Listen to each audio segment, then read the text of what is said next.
Hello students, मैं S Chandrawat स्वागत करता हूं आप सभी का विनायक एजुकेशन ग्रुप के ऐप के ऊपर।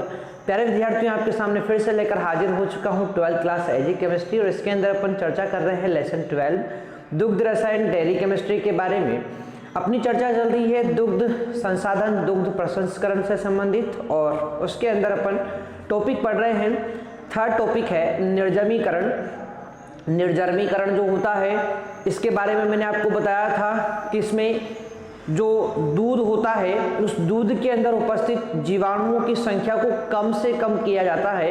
अब कम से कम करने के लिए या तो आप लोग उसे गर्म करेंगे या फिर उससे आप लोग क्या करेंगे, ठंडा करेंगे। तो किसी भी तरीके से यदि जीवाणुओं की संख्या को कम से कम कर दिया जाए तो वही प्रक्रिया क्या कहलाती है, निर्जमीकरण कहलाती है। अब किस प्रकार से निर्जमीकरण के माध्यम से जीवाणुओं को संख्या को कम से कम किया जाए दूध के अंदर, इसकी विधि अपन पढ़ेंगे। तो आज का टॉपिक अपना है निर्जमीकरण और इसकी विधि अपन यहाँ पर पढ़ने वाले हैं। तो ध्यान से आप लोग देखिए और साथ के साथ आप लोग इसको समझते भी चलिए, ठीक है। चलो तो शुरू करते हैं अपन आज के इस टॉपिक को। देखो, सबसे पहले दूध को स्वच्छ किया जाता है, छाना जाता है, ठीक है ना। तो देखो भाई, विधि में क्या होगा, सर्वप्रथम दूध को स्वच्छ किया जाता है, स्वच्छ किया जाता है और छाना जाता है।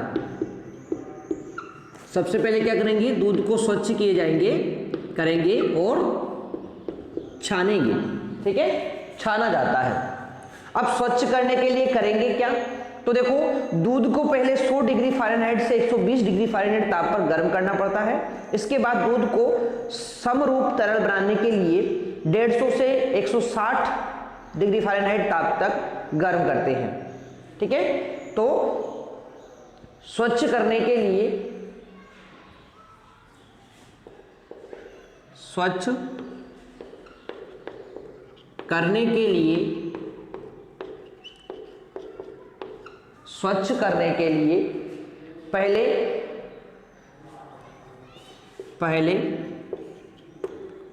100 डिग्री फ़ारेनहाइट से 120 डिग्री फ़ारेनहाइट ताप पर गर्म करते हैं, गर्म करते हैं।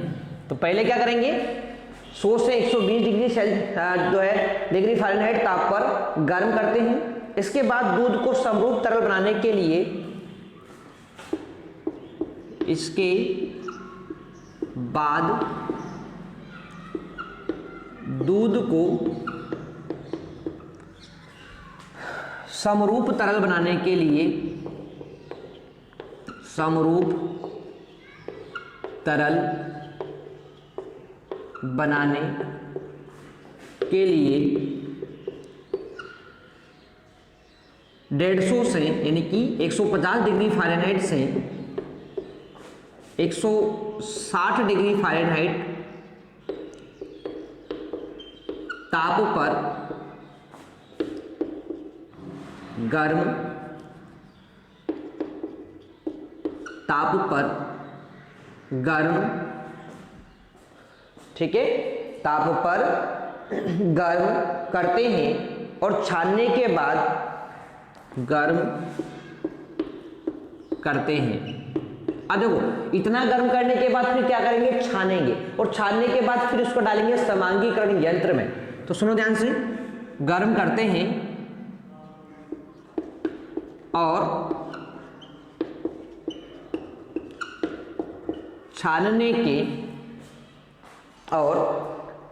छानने के बाद समांगीकरण यंत्र में, छानने के बाद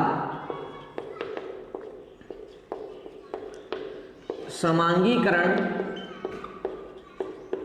यंत्र में 2000 से 2500 पौंड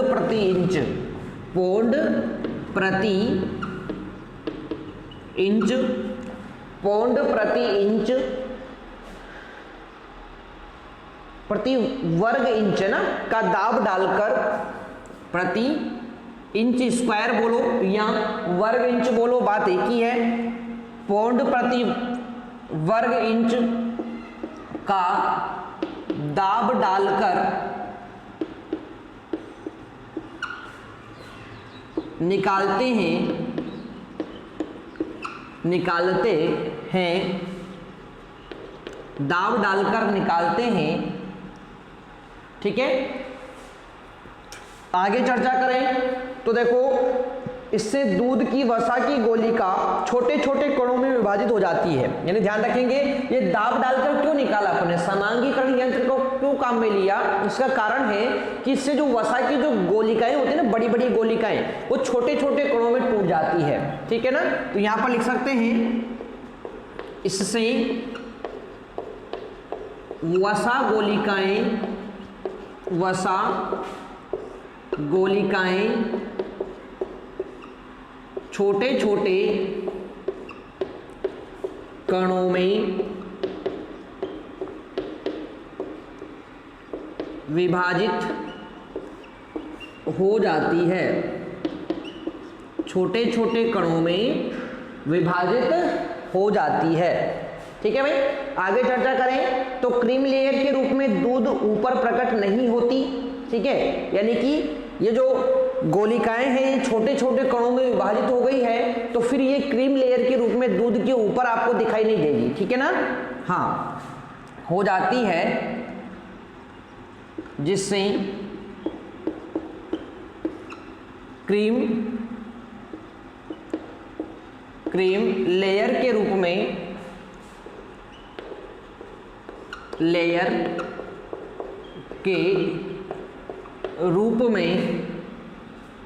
क्रीम लेयर के रूप में दूध के ऊपर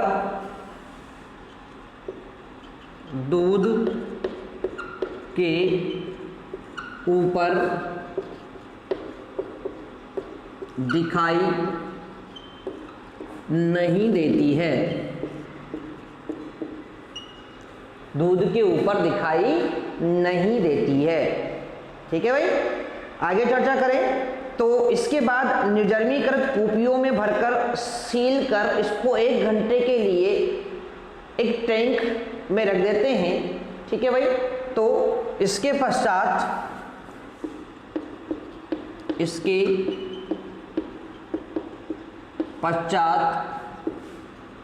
दूध को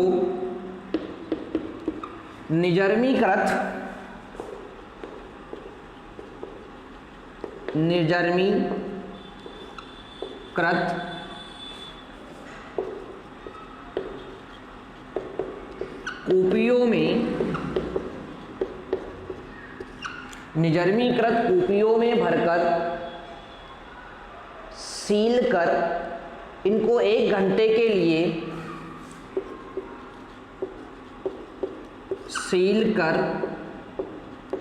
इनको 1 घंटे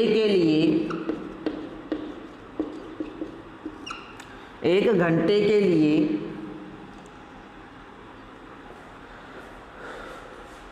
212 से 212 डिग्री फ़ारेनहाइट से 230 डिग्री फ़ारेनहाइट ताप पर एक टैंक में रख देते हैं,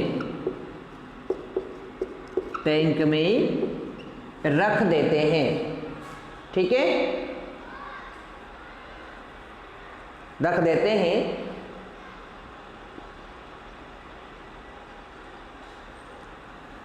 ठीक है, और ध्यान रखें इसमें पानी भरा होता है भाई ना, इतने तापमान पर क्या भरा होता है इसमें, पानी, इसमें पानी भरा होता है।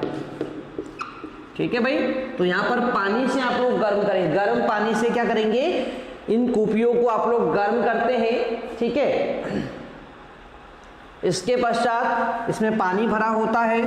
ठीक है, अब कुछ समय बाद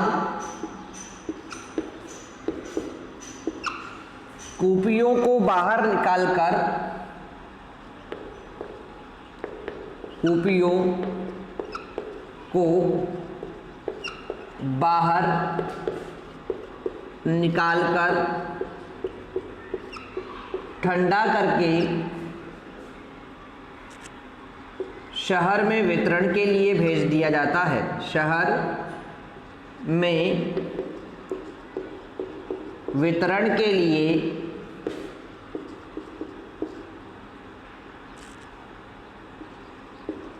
दूध को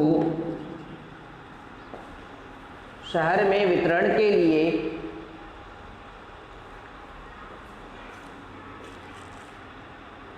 या फिर इस प्रकार से ठंडा करके शहर में भेज दिया जाता है ना, ज़्यादा कोई अपन बढ़ाएंगे नहीं लैंग्वेज को, तो में भेज दिया जाता है, भेज दिया जाता है। ठीक है भाई, तो ये था अपना क्या, निर्जमीकरण यानी कि जीवाणुओं को नष्ट करने की प्रक्रिया और उसकी ये विधि। अब देखो मिल्क प्रोसेसिंग की प्रक्रिया के अंदर पहली प्रक्रिया आप लोगों ने पढ़ी है ठंडा करना, दूसरी आप लोगों ने पढ़ी है पाश्चुरीकरण, तीसरी अपन पढ़ रहे हैं निर्जमीकरण और चौथी लास्ट प्रक्रिया है समांगीकरण। ठीक है ना, तो ध्यान रखें। अब अपन बात करेंगे चौथी प्रक्रिया के बारे में और वो होती है समांगीकरण। ठीक है, तो इसके बारे में चर्चा अपन यहाँ पर करेंगे। तो देखो इसमें यांत्रिक विधि द्वारा दूध की वसा गोलिकाओं व दूध के सिरम को एक समान आकार वाले छोटे कणों में विभाजित किया जाता है। ठीक है, तो इस प्रक्रिया में किया क्या जाएगा, इसमें वसा की बड़ी गोलिकाओं को यांत्रिक प्रक्रिया के माध्यम से छोटी गोलिकाओं में बदलते हैं ताकि वो क्रीम लेयर के रूप में ऊपर नहीं आए, है ना। तो इसीलिए आप लोग इस चीज को ध्यान रखेंगे, समांगीकरण को। ठीक है, तो यहां पर क्या लिखेंगे, इस प्रक्रिया में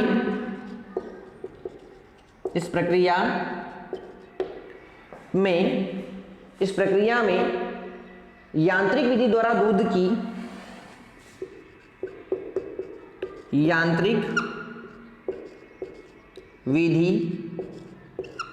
विधि द्वारा दूध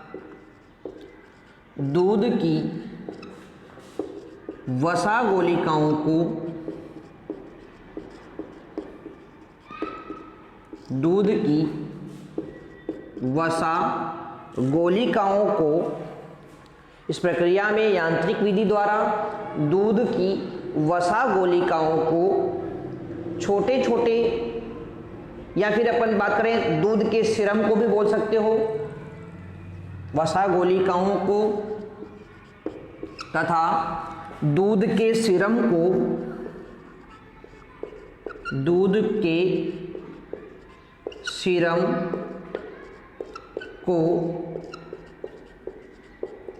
एक समान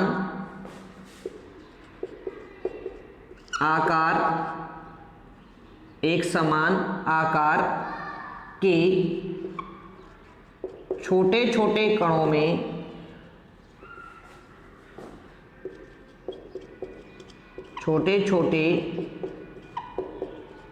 कणों में विभाजित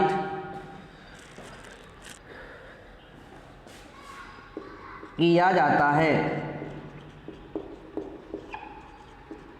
ठीक है, तो छोटी छोटी गोलिकाओं, छोटे छोटे कणों में इसको विभाजित किया यहां पर जाता है, जिससे दूध को संग्रह करते समय उसके ऊपर क्रीम लेयर के रूप में वसा एकत्रित ना हो। ठीक है ना, जिससे दूध को संग्रह करते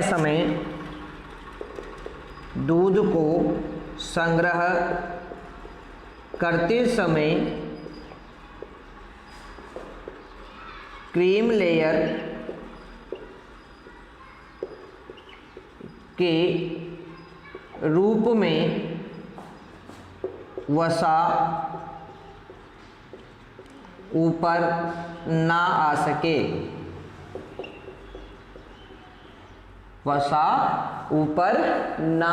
सके, ठीक है भाई। इस क्रिया को समांगीकरण यंत्र द्वारा अधिक दाब पर दूध को संचालित करके पूरा किया जाता है। तो ये चीज भी आप लोग ध्यान रखेंगे कि इस क्रिया को समांगीकरण यंत्र द्वारा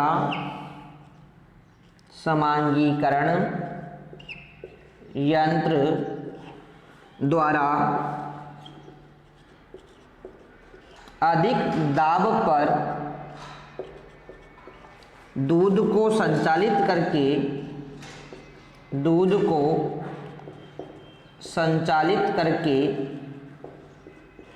पूरा किया जाता है,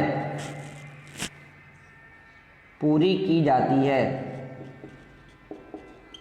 ठीक है भाई, तो ये था अपना समांगीकरण और इसी के साथ मिल्क प्रोसेसिंग की जो ये प्रक्रिया थी 4, वो आपकी यहीं पर पूरी तरह से समाप्त हो जाती है। ठीक है भाई, तो मिल्क प्रोसेसिंग की ये 4 प्रक्रियाएं थी जो अपन यहाँ पर कंप्लीट कर चुके हैं।